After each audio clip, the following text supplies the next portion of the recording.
Father D'Souza, General D'Souza, ladies and gentlemen, I'm here under false pretenses.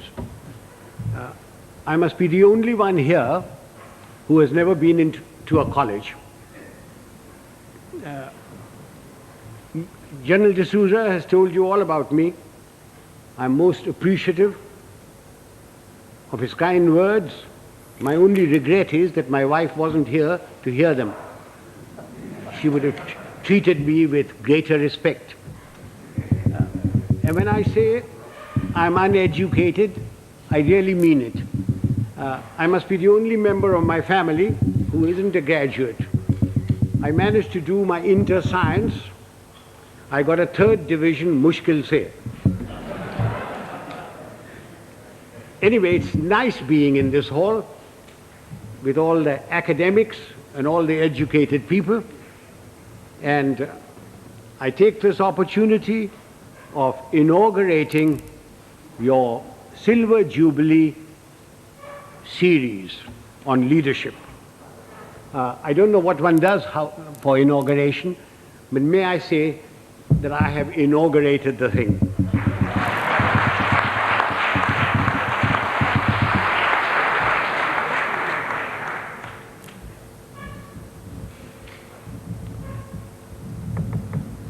For a long time, I've been watching the scene in India very carefully. Wherever I go, whenever I pick up a newspaper, I find there are shortages. There's a shortage of fuel, there's a shortage of food, there is a shortage of foreign exchange, there is a shortage of housing, shortage of schools, colleges, everywhere. And everybody talks about these shortages.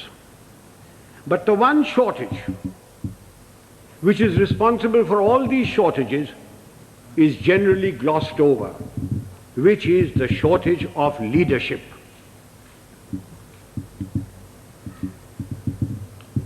Father, don't misunderstand me, and gentlemen of the press, please don't misquote me, which you are always capable of doing and which you continue doing. When I talk of shortage of leadership, I do not mean just political leadership. I mean leadership in every walk of life. Whether it's political, administrative, in educational institutions, in our sports organizations, in our industry, amongst labor, amongst the law and order contingents, there is a shortage of leadership. I do not know whether leaders are born or leaders are made. There is a school of thought which says leaders are born.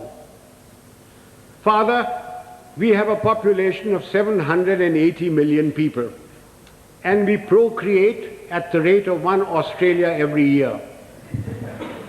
And yet, there is a shortage of leadership. So if those of you who think that leaders are born and who contribute to that theory, may I suggest you throw away all Planned Parenthood and really let yourselves go. If leaders are not born, can leaders be made? It is my view that give me a man with reasonable common sense and decency, you can make a leader out of him. What are the attributes of leadership? There are many attributes. The cardinal attribute for leadership is professional knowledge and professional competence. Now you will agree with me that you cannot be born with professional knowledge. Even if you are the child of a minister, the son of a member of parliament or the progeny of a field marshal. Professional knowledge has to be acquired the hard way. It is a constant study. Professors, engineers, architects, lawyers, solicitors, doctors, they all study their professions continuously. They all contribute to magazines, to newsprints, to all sorts of things. But we in India, as soon as we reach positions of power, whether it's ministerial, secretarial, armed forces, or anywhere else, we think we are the repository of all knowledge. Professional knowledge has to be acquired the hard way. And without professional knowledge, you can never have professional competence. And if you haven't got professional competence, you cannot be a leader. I wonder, those civilian gentlemen who have been charged with the security of this country, whether they have ever read a book on the military profession. I wonder if they know the difference between a gun or a howitzer. I remember a minister one day coming to me. I'd left being the army chief then, and said, and I will talk to you in his own language, "Zara batao, ye howitzer kya cheez hoti hai?" And I said, "What are you talking about, howitzer?" Then I discovered that he meant a howitzer. And I said, "Well, why are you asking me? Why don't you ask the army chief and others?" He said, "Kaise पूछे उनसे? मैं minister हूँ, तेरे से तो पूछ लेता हूँ, तू जानता है कि मैं बेवकूफ हूँ." I wonder if they can distinguish a mortar from a motor, or a gorilla from a gorilla, although a great many resemble the latter. Ladies and gentlemen, professional knowledge is a sine qua non of leadership. You have to have professional competence if you are expected to lead anything. It doesn't matter whether you are in the army, whether you are in the teaching profession, whether you are in industry. Unless you have professional competence and professional knowledge, you cannot be a leader. And it has to be acquired the hard way. You've got to study all your life. What takes me to the next attribute? The ability to make up your mind and take a decision. And having taken that decision, accepting full responsibility for it. Those of us who have suffered at the hands of superiors who cannot take a decision know what it's like. An act of omission is much worse than an act of commission. An act of commission can be put right, even if the decision is wrong, by colleagues, by subordinates, by somebody. But an act of omission cannot be put right. Why does a person not take a decision? Because he lacks confidence. Why does he lack confidence? Because he lacks professional knowledge and competence.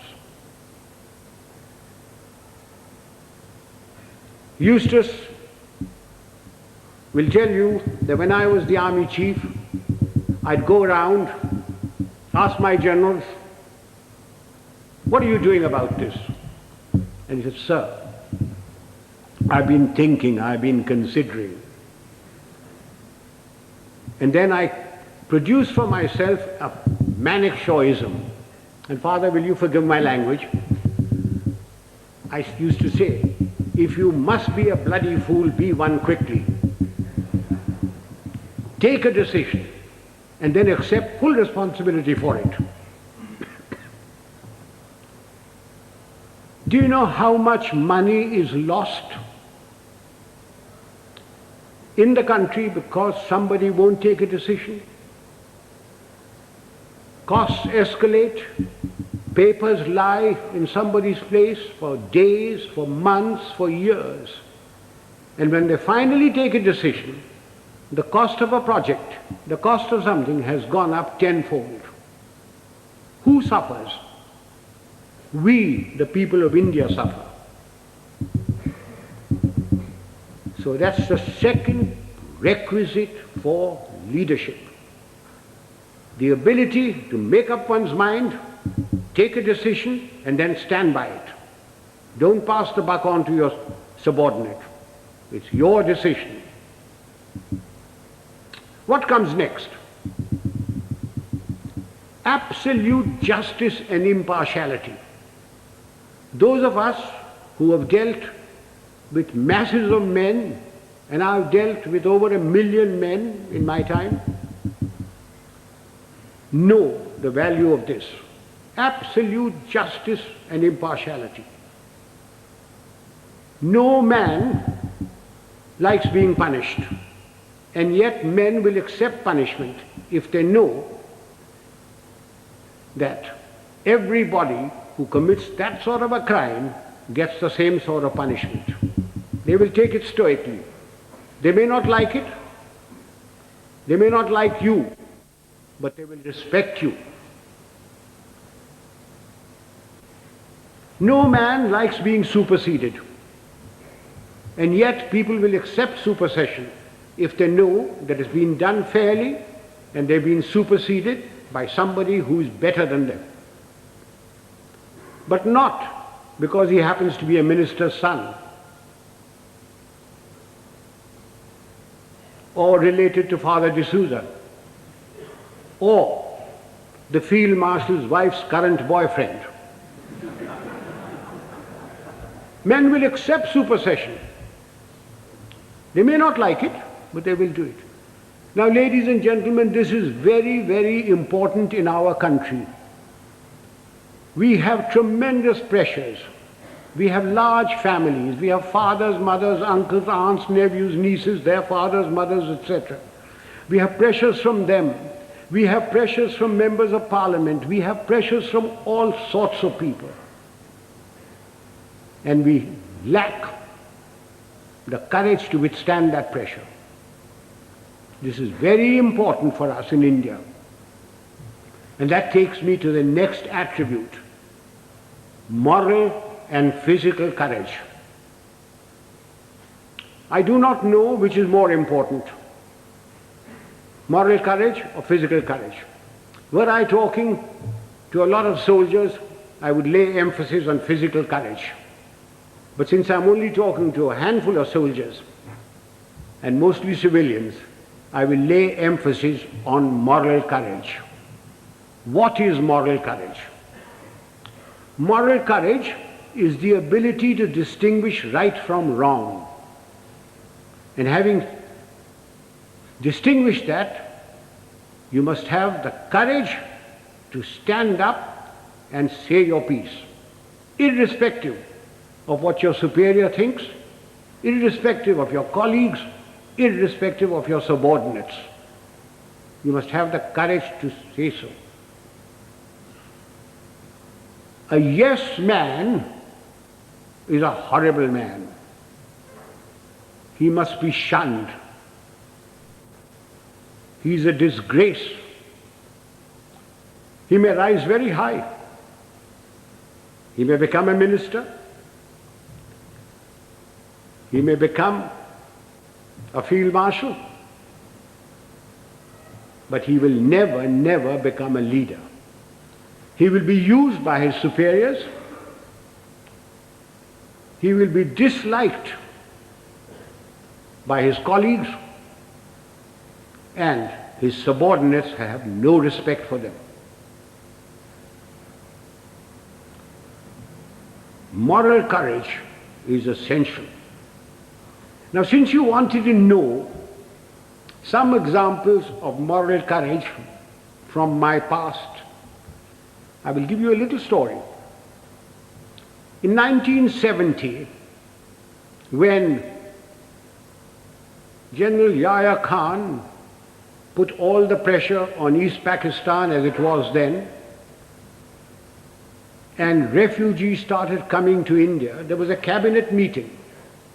I remember the date very well, 28th of April. I was summoned.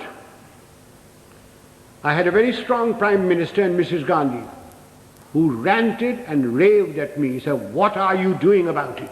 I've got so many refugees.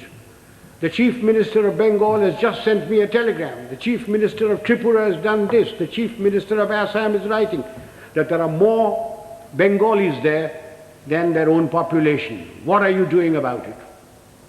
And I said, "Nothing. Got nothing to do with me." And she said, "I want you to go in and take action." And I said, "Do you know what that means, Prime Minister?" And she said, "No." I said, "It means war." And she said, "I don't mind if there's war." So I said, "May I please quote from the Bible, the first book, the first chapter, the first verse?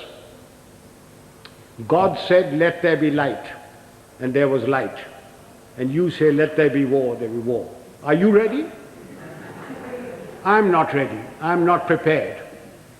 It is not the right time to go in.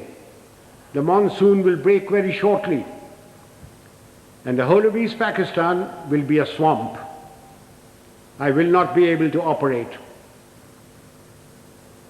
The Air Force will not be able to operate. April is a month when we glean the harvest. And the Agriculture Minister was Mr. Fakhruddin Ali Ahmed. And I said, "I will require every railway wagon, I will require every train, I will require all the road space to move my troops. And you will not be able to move your harvest. And then if there is a famine, don't blame me." And I said, the passes in the Himalayas start opening now, the snow melts. And then if the Chinese give us an ultimatum, I will have to fight on two fronts.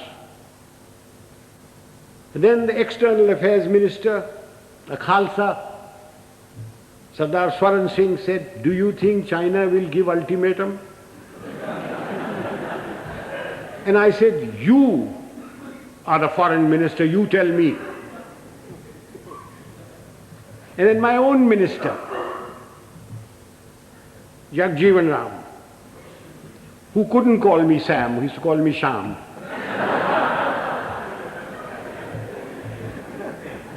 He said, "Sham, maan jao na." I said, "You ko manne ki baat hai? I'm telling you what the facts are." And I said, "If you want me to do this, Prime Minister, I guarantee you 100% defeat. Now, Prime Minister, give me your orders." And there was dead silence. And she turned round and said, "The cabinet will meet at 4 o'clock. This happened at 10:30 in the morning. So, as the cabinet ministers walked out, I being the junior most man there, was the last to go, she said, "Chief, will you stay behind?" So I shut the door and I said, "Prime Minister, before you speak, do you wish me to send in my resignation on grounds of health, mental or physical?" I said, "Oh, sit down." He said, "Everything you told me correct?" I said, "It's my job to fight. It's my job to tell you. If your father in 1962 had me as his commander-in-chief, the country would not have been disgraced. The army would not have been beaten. But the army chief did not have moral courage of turning around and telling him he wasn't ready." So she said, "All right, you know what I want?" And I said, "Yes, I know what you want. And I must be allowed to do it my own way." And she said, "All right, you know what I want." So, ladies and gentlemen, there's a very thin line between becoming a field marshal and being dismissed. I just gave you an illustration of moral courage. course, I didn't worry very much because my wife had money. If I'd gone, she would have looked after. She would have looked after me. So much for moral courage. Now I come to physical courage. Fear is a natural phenomenon like hunger and sex. Anyone who says he is not frightened is a liar, except perhaps the Gorkha. Everyone is frightened. It is one thing to be frightened and quite another to show fear. It's when your knees are knocking and your teeth are chattering and you're about to make your own geography. That's when the real leader comes out. If once you show fear in front of men that you may be commanding, it doesn't matter whether they're soldiers, they are clerks, they're labor, there are students. Once you show fear, you should quit. Now again, General D'Souza said, I must give some examples from my own life. This was in Burma in 1942. I was commanding a Sikh company, big tough chaps, very fond of them.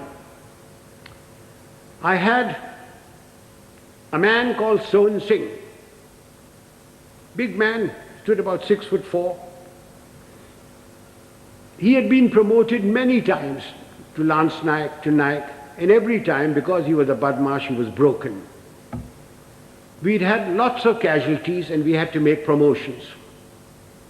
So we had a promotion conference with the commanding officer, and Sohan Singh's name came up and I said, no use making him, he'll be broken tomorrow. So he was passed over. The conference finished, names were published. I came back to my Basha where my company was in the jungle, and I found my senior Subedar Balwant Singh terribly worried. And he said, Saab, Sohan Singh ko kaid kar diya.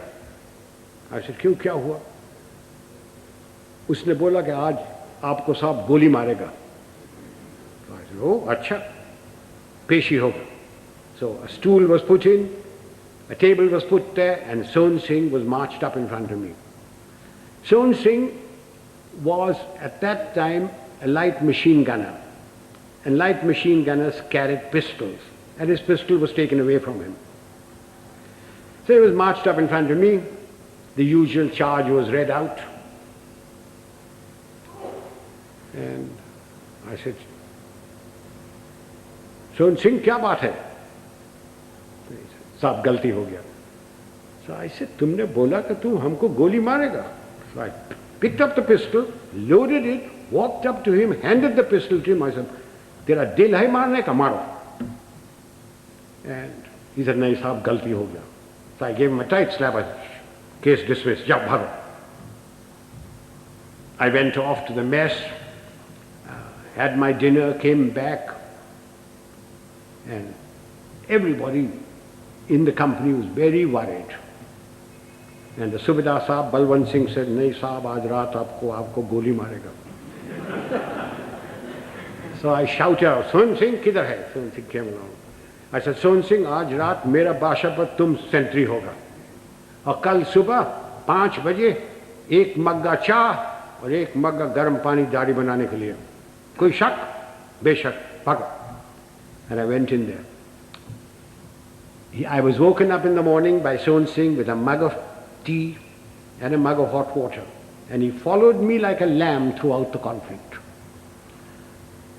Now, ladies and gentlemen, if you think I wasn't frightened, you are mistaken. I was terrified. But if I hadn't done that and put Sohan Singh in the clink or something like that, everybody would have said, देखा हमारा साहब डरता है. Just an example of this. How often during riots and all that, some young sergeant with nothing but a little stick in his hand has walked in and quelled everything by showing courage. So physical courage is essential to leadership. You needn't be foolhardy like I was. I was very young. I don't know whether I'd do it today. But physical courage is essential. That takes me to the other attribute, loyalty. Now, does loyalty require very much explanation? We all expect loyalty from our subordinates. Do we give loyalty to them? Loyalty is a two-way thing. We expect loyalty, we have to give loyalty. Do we give loyalty to our colleagues? So remember that for leadership, you expect loyalty, you've got to give loyalty. Time is running short. There are other attributes. Remember, leadership is nothing else but management of men and resources. Management of men. Men have problems. Men in numbers can be very nasty, and a leader must be able to deal with them very firmly. When people misbehave, like they are misbehaving in Bombay these days, it's no use saying Jai Hind to them. You've got to deal with them very, very firmly. But you must never forget that men have problems. They have human problems. They have problems of debt, of family problems. They get easily despondent. And therefore, the leader must have a human touch. He must have a sense of humor to get them out of their despondency. He must have the gift of the gab. Unfortunately, our leaders have the gift of the gab, but they have no sense of humor. Further, men and women, generally speaking, like the leader to be a bit of a man, a bit of a lad. Take examples from history. Julius Caesar. Julius Caesar, you will agree, he was a great leader. When he came to Rome, the senators used to lock up their wives. Take Napoleon. He had his Josephine and Marie Antoinette and Georgette and Paulette and any number of things. And you will agree he was a great leader. Take the Duke of Wellington. The night before the Battle of Waterloo, in his chambers there were more women of luscious proportions than staff officers. And he was a great leader. Do you know, sir, a thought has just struck me. All these three people that I've talked about had one thing in common. They all had long noses.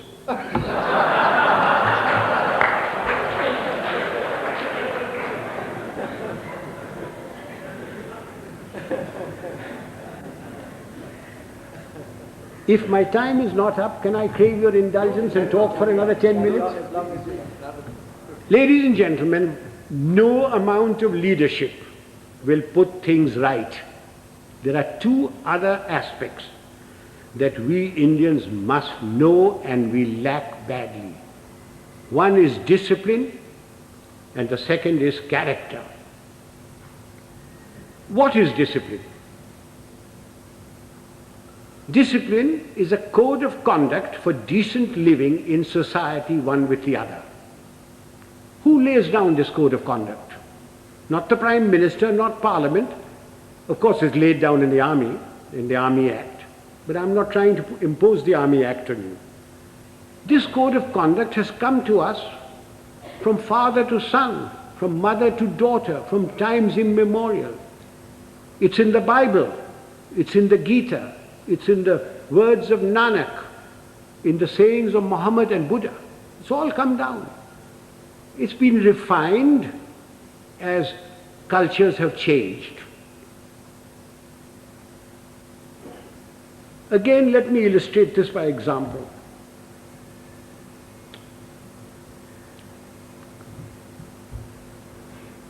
non-punctuality is an act of ill discipline which is injurious to the state, injurious to its people. Some time ago, sir, I was invited to an university, as also my wife, unlike today.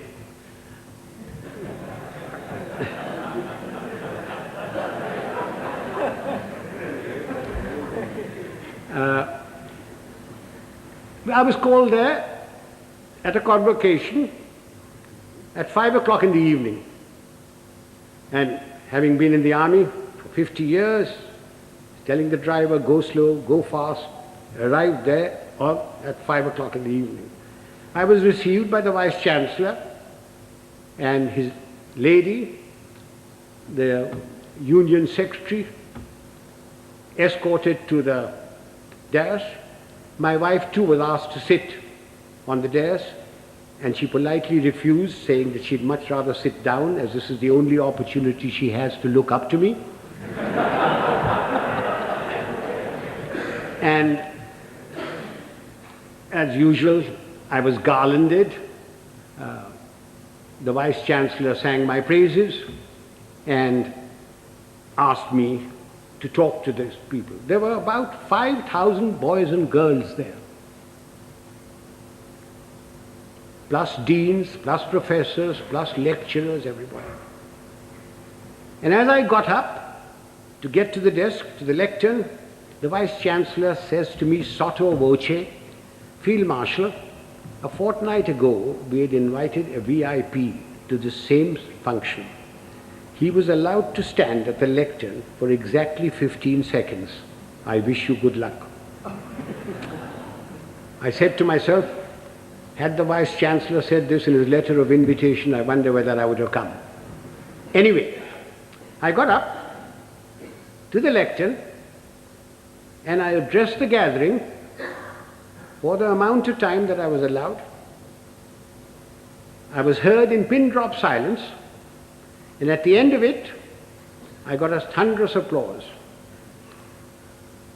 The Vice Chancellor and his lady, the deans, professors, lecturers, the student body, and even my wife stood up and gave me a standing ovation. I was most relieved. Although my wife told me afterwards that I looked pale. After the usual vote of thanks, etc., we went out into the gardens where refreshments were given. And I, having an eye for a pretty girl, walked up to a pert little thing wearing lovely jeans, tight-fitting, and I started a conversation which ran as follows. I said, my dear, why were you so kind to me today, all of you? I not having the looks of Rajesh Khanna or Amitabh Bachchan, or a speaker like M.G. Ramachandran, when only the other day you were so rude to a VIP. And she said, I quote, "Oh, Field Marshal, that dreadful man. We had invited him at 5 o'clock. He turned up at 6. He brought with him a bevy of security people who pushed us aside and took their places where we should be sitting. He brought with him 2 of his brats, grandchildren probably. He was too old to have those kids that side. But you never know.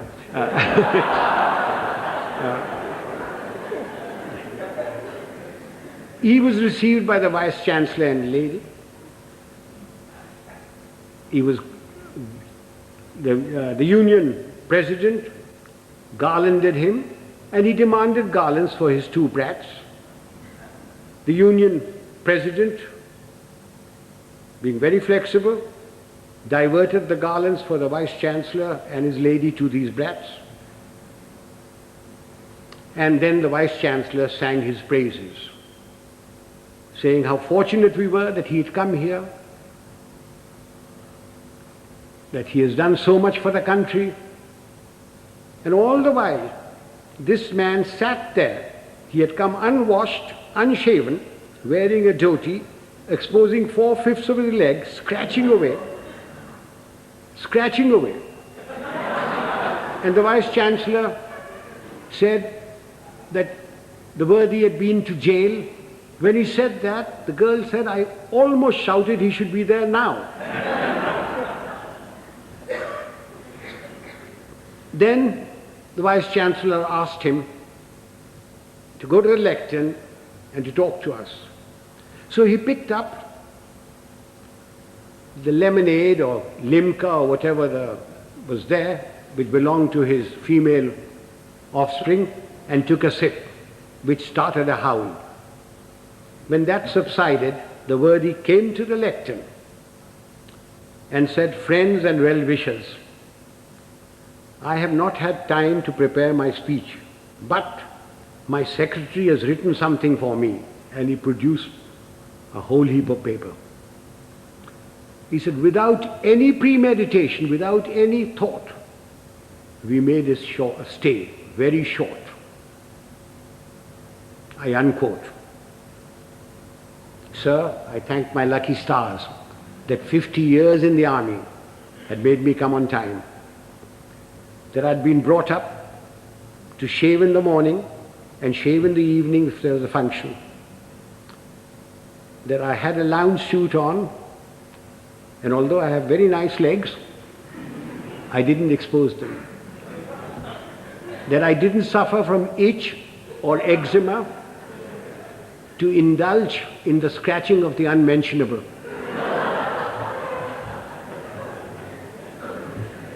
Now do you see what I mean by ill discipline? Had the worthy come on time, according to the program, talked to the people and given them advice, can you imagine what a lot of good it would have done? Instead of that, his act of ill discipline produced more ill discipline. Now this is not a matter to be laughed at and forgotten. We people in India are terribly ill disciplined. We think because we've got freedom that we can do what we like. I do not stop you from criticizing, to standing up for your rights. I think it's your duty to do it. But what I abhor are the acts that we've gone into because we've got freedom. Why do we have to spit pan all over? Why do we have to write on doors and things? Why do we have to keep staircases dirty and filthy? Why do we have to throw garbage in somebody else's compound? These are all acts of ill discipline. It is because of these acts of ill discipline that you have corruption, you have smuggling, you have all sorts of things. Even animals in Tanzania are better disciplined. I went there 4 years ago and I saw lions, lionesses, zebras, etc. They were all so disciplined. If the lion wanted to do his stuff, he went behind cover. He didn't spit. I came back from Tanzania. I arrived at Bombay airport. I cleared my baggage, and as I was walking out, there was a big, fat slob of a man who squirted damn pan on my trousers. And when I gave him a tight kick, he was most indignant. He didn't think he'd done any wrong. Why? Why do we tolerate it? So much for discipline. So everybody's been extremely well disciplined so far. Will you give me your indulgence for just another few minutes? I said character. By character, I don't mean the sort of thing which the father will preach to you. Of course you must be honest. Of course you must be truthful. Of course you mustn't covet thy neighbor's wife. Not when father is listening. Of course you mustn't. All that is part of character. But I mean something bigger. It's knowing yourself, knowing what you really are. Unfortunately, we lack that sort of character. And what little we have is denuded by our fans, by the sycophants around us, by the hangers-on. Again, let me illustrate this by an example. Some years ago, Hollywood produced a picture of the great violinist and composer Paganini. And they got a very handsome actor, tall, good actor, who had some knowledge of the violin, to take the part of Paganini. And he was drilled to perfection, so that when that little cadenza was played and screened, the critics raved over it, raved at the movement of his fingers and of his bow. And this man's fans, sycophants, hangers-on, went on telling him that he was greater than Menuhin, greater than Heifetz, greater than Chrysler. And the man started believing it. And it took 8 months in a psychiatric home to rid him of this delusion. Do you know, sir, after the 1971 conflict, my fans, my hangers-on, the sycophants around me kept telling me, "Sir, you are the greatest general the century has produced. You are better than Rommel. You are better than Guderian. Auchinleck was nothing." And just as I was beginning to believe it, the Prime Minister created me Field Marshal and sent me off to the Nilgiris. And a hard-headed, no-nonsense wife deprived one more inmate of a psychiatric home. I thank you, sir.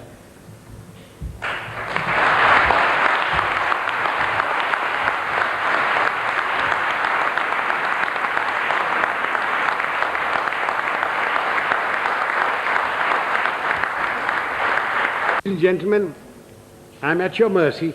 You can ask me any question you like, personal, pertinent, or impertinent. I'm getting deaf, so you'll have to come nearer me. Punctuality is very essential for this. This engagement was announced at 6:30. You're quite right, sir. I was ready. I was told I was going to be picked up at 6 o'clock. I was ready, waiting. In fact, the people who organized the function came up to me. Just came out of my bath and said, "General D'Souza says, please do not come before 6:45. So will you hang around till 6:30 and then we'll bring you here." Not my fault. I was there absolutely on time. Please blame General D'Souza. And he had a reason that everybody works till 6 o'clock. Traffic is also there, and therefore he decided it was going to be 6:45. I would like to add that We got to go into East Pakistan. None. Militarily. You cannot go into anybody's country. But we had 9 million refugees. We, in our own country, are starving. We don't have enough clothes, we don't have enough medical attention, we don't have enough food, we don't have enough schooling. But we had 9 million people, through no fault of our own. The Prime Minister of India, went around the whole world telling everybody that I have nothing against Pakistan. In fact, I want Pakistan to be strong. What crime have we committed that we should have 9 million people of somebody else's country in my country?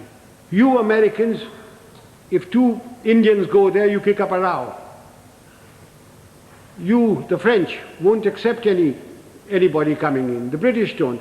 Why are you asking me to keep 9 million men?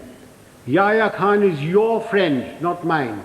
Please persuade him to take these people back or create conditions so that they go back. If you don't, then I shall have no recourse but to ask, I was a general then, General Manekshaw to create those conditions. Now, we had no intention, no desire to go there. All we wanted was these people to go back. And they would never go back so long as the Pakistan army was doing what it was in East Pakistan. I certainly spoke about it. I understood the problem as a soldier and also as an Indian. Now, you asked me about Sri Lanka. The number of refugees that have come in, very small. In fact, they don't want to go back. They're being pushed back. If 2 million camels had come in, perhaps we would have had to take some action. Have I answered that question? Would the young lady stand up? Let me look at her. Don't be shy. Oh, thank you, dear. What steps are taken from the moment this is leadership has been our profession for thousands of years. For thousands of years. The army has provided the leadership. From the moment the man joins, he comes into an environment of discipline and somebody who is his leader there, and he learns. We don't have courses for leadership. It is by example. If the general officer commanding in chief comes unshaven, you don't expect the others to be shaven, to shave. But because he is shaven, properly washed, properly clothed, everybody else is. If the general officer or the colonel takes bribes, then you don't expect his people not to take bribes. But he doesn't take bribes. Now you ask me, why doesn't he take bribes? Everybody else in India does. And the answer is very simple. It's environment and also fear. If I gave an order and one man disobeyed it, he could be tried by court-martial and given 2 years imprisonment. If 2 men disobeyed my orders, it is considered as mutiny. He is tried by general court-martial, and given 14 years imprisonment. But in civil life, who cares? The policeman takes a bribe. The inspector takes a bribe. Somebody disobeys orders, what happens? You suspend him. He gets a writ petition by paying 25 rupees to any wakil. His case drags on. Eventually he is reinstated, probably gets promotion. But in the case of the army, there's an environment from the moment he joins, plus fear. There is great fear.